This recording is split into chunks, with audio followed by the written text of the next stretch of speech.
My name is William Domagall, and I am part of Hills Horizon, which is a nonprofit organization that has established a community garden and and helped to establish the farmers market that is in the park or downtown at our summer festivals. 3 years ago, we started the farmers market. We established it on Saturday mornings down at our main city park, and originally we had anywhere from 6 to 12 food vendors and 1 to 3 non-food vendors as well. And that first year went pretty well. We were pretty excited about it. The second year we kept it in the park on Saturday mornings, and we ended up with an average probably of about 3 to 5 food vendors and again 1 to 3 non-food vendors. So we had less vendors showing up the second year.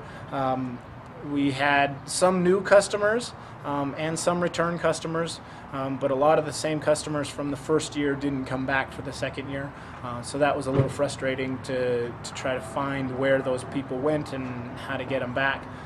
And we were unable to do that, so we tried to change our time from that Saturday morning time frame to be in conjunction with a downtown festival that we have on Friday nights.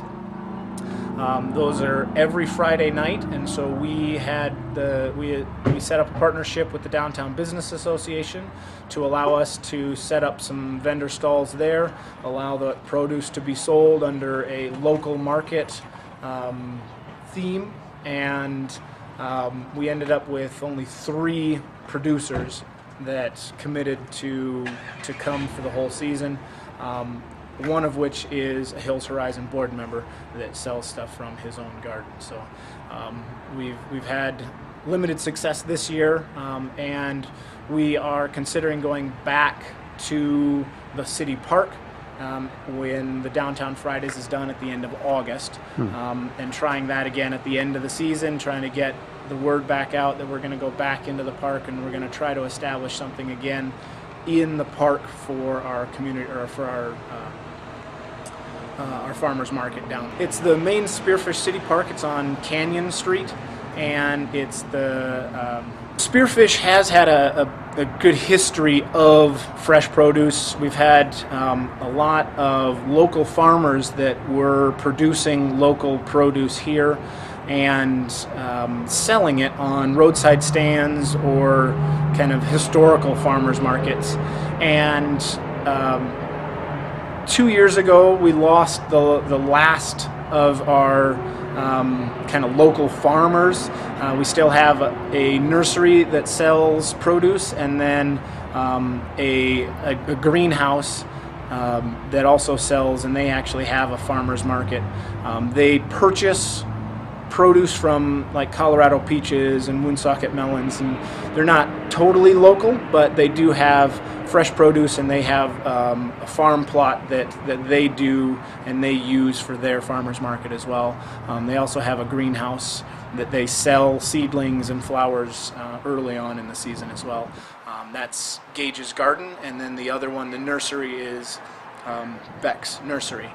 We also have a local dairy producer that has established the old farmers market at the end of town, out on the end of Evans Lane, that she sells milk products there and some cheeses. Again, she purchases those cheeses from Colorado, Montana, Wyoming, and brings those in, so they're not totally local, but they are still fresh products. But then there are some pastas from South Dakota and jerky and different meats from around the area as well. So it is still mostly local items as well there. But we've also established our first CSA here in Spearfish. One of the local farmers, his farm is called Cycle Farms, and he's established that CSA. I think he has 18 or 20 participants with that as well. He comes to our farmers market every once in a while to sell his leftover things every week. But other than that, we've kind of run out of our local produce, local producers, and it's been a difficulty trying to get people to participate in a farmer's market. Good Earth. The store is Good Earth Foods, and they are located downtown. They sell natural products. They have a healthy foods restaurant. They sell Hutterite chickens and local beef from other producers here in the area, and then they have some vegetables as well that are local, and then they bring in some other vegetables as well from from other places that are organic as well. And then they have kind of granola bins that and fresh grains that you can produce as well, whole grains and whole granolas. There are lots of alternatives to the farmers market, the traditional farmers market, and also our grocery stores are pretty good. They have pretty good produce. You don't necessarily know where it comes from, but the produce that is there is pretty good quality. It lasts a relatively long time in the fridge, and it tastes really well. It doesn't look like it's bad produce ever. So Spearfish does have a unique system that we have a lot of options, but it seems that there should be more